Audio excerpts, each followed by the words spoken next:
കേരളത്തിലെ സർവകലാശാലകളിൽ BA ജയിക്കാത്ത ആൾക്കാർക്ക് പോസ്റ്റ് ഗ്രാജുവേഷന് ഇത്രയും കാലം അർഹതയുണ്ടായിരുന്നില്ല.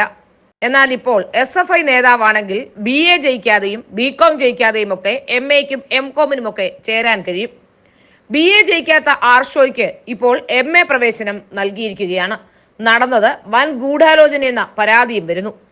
ബിരുദത്തിന് തുല്യമായ 6ാം സെമസ്റ്റർ പരീക്ഷ വിജയിക്കാത്ത SFI സംസ്ഥാന സെക്രട്ടറി PM ആർഷോയ്ക്ക് MA കോഴ്സിൽ പ്രവേശനം നൽകിയതായി പരാതി.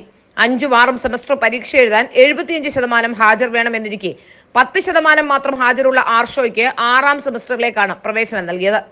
120 ക്രെഡിറ്റ് ലഭിക്കാതെ 7ാം സെമസ്റ്ററിലേക്ക് പ്രവേശനം നൽകാൻ പാടില്ലെന്ന വ്യവസ്ഥ മറികടന്നാണ് 6ാം സെമസ്റ്റർ പരീക്ഷ പോലും എഴുതാത്ത ആർഷോയ്ക്ക് പ്രിൻസിപ്പലിന്റെ നിർദ്ദേശപ്രകാരം ഇന്റഗ്രേറ്റഡ് PG ക്ലാസ്സിൽ പ്രവേശനം നൽകിയതെന്നാണ് ആരോപണം. എറണാകുളം മഹാരാജാസ് കോളേജിലെ ആർക്കിയോളജി ഇന്റഗ്രേറ്റഡ് കോഴ്സിൽ പ്രവേശനം നേടിയ ആർഷോയ്ക്ക് ബിരുദത്തിന് വേണ്ട 6ാം സെമസ്റ്റർ പരീക്ഷ പാസ്സാവാതെ PGക്ക് തുല്യമായ 7ാം സെമസ്റ്ററിന് അഡ്മിഷൻ നൽകിയെന്നാണ് സേവ് യൂണിവേഴ്സിറ്റി ഫോറത്തിന്റെ പരാതി.